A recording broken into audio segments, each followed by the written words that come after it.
The Allied Fifth Army rolls on in the face of incessant rain. Scenes such as these depicting something of the terrific obstacles barring the road to Rome. Rivers are roaring torrents. Pontoon bridges thrown up by engineers are pounded by the flood. Mud, knee-deep, gives way only to modern road building equipment.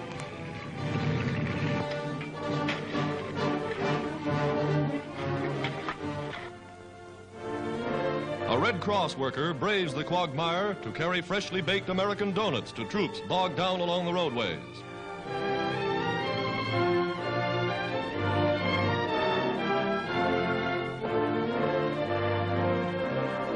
General Clark, Fifth Army commander, enjoys lunch along with his men.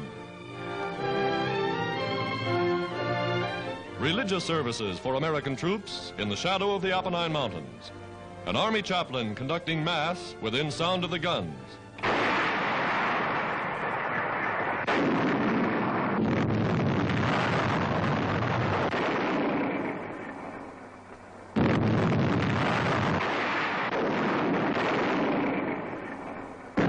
.155s score a direct hit atop Mount Camino, one of the Nazi strong points.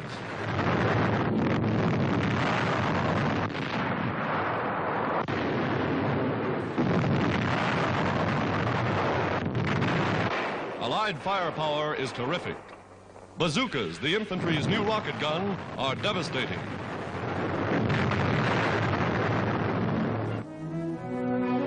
Field hospitals, plainly marked with the Red Cross emblem, operate within a few miles of the fighting front.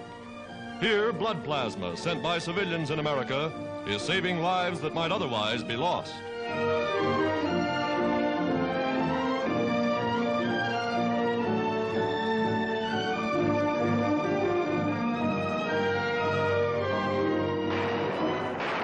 The Allies continue the advance.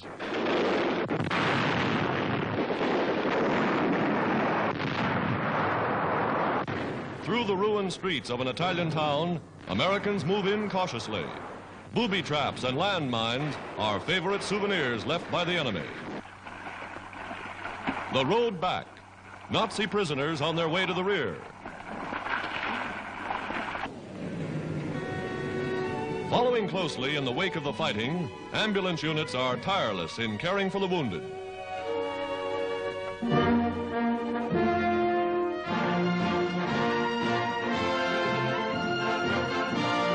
Helpless civilians looking to the United Nations for peace and relief from war.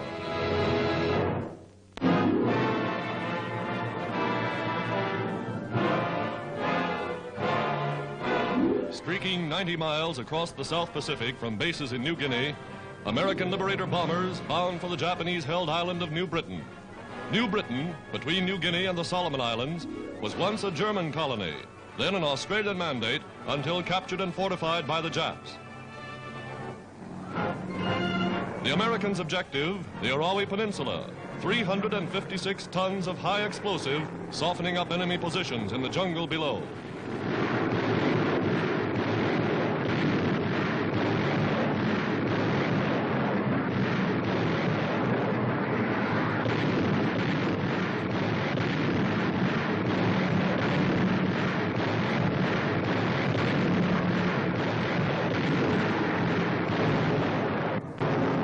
Offshore, naval guns coordinate their attack with the pounding from the sky.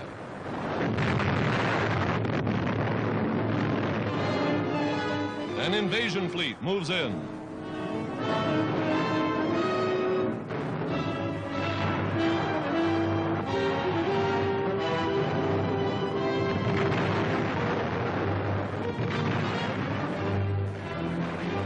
The beachhead is won. Makin, northernmost of the Gilbert Islands, is another point of attack. Though small, Makin is of great strategic value to the United Nations. Navy cameras, synchronized with blazing guns, record the story as American planes blast and riddle Japanese shipping trying to bring reinforcements to the island bases.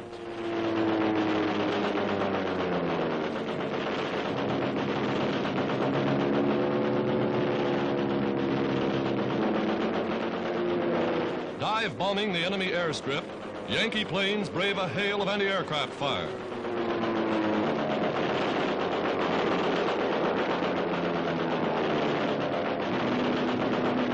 Again, they roar in.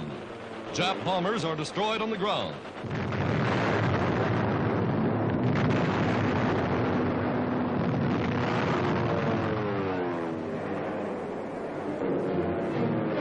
Steaming from the north, General MacArthur's 6th United States Army moves in. Lieutenant Colonel James Roosevelt, at right, son of the President, serving as an observer.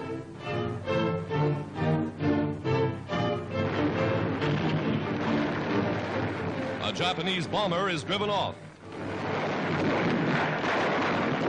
Another receives a direct hit.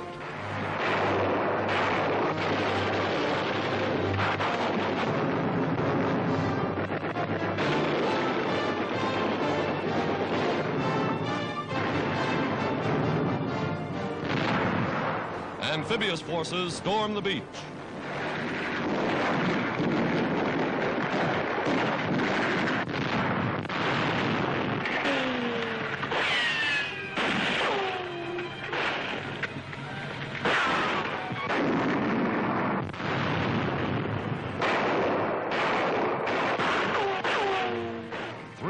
Of jungle war against treetop snipers and hidden machine guns, and the island base is won. The entire garrison is wiped out. Those who would surrender are taken as prisoners.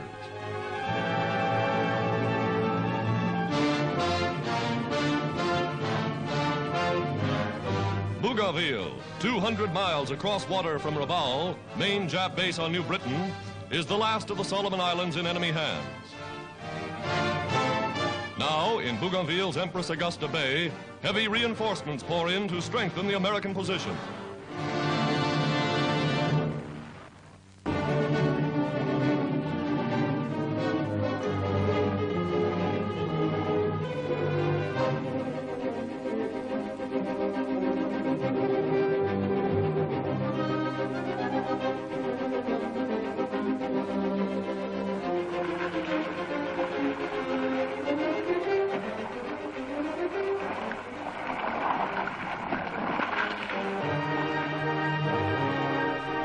Off the Marshall Islands, a United States carrier task force writes a thrilling epic in this new phase of war in the mid-Pacific.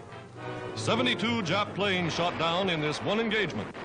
Their torpedo planes desperately attack. Superior marksmanship sends them flaming into the sea.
American sea and air power taking the offensive in the Pacific.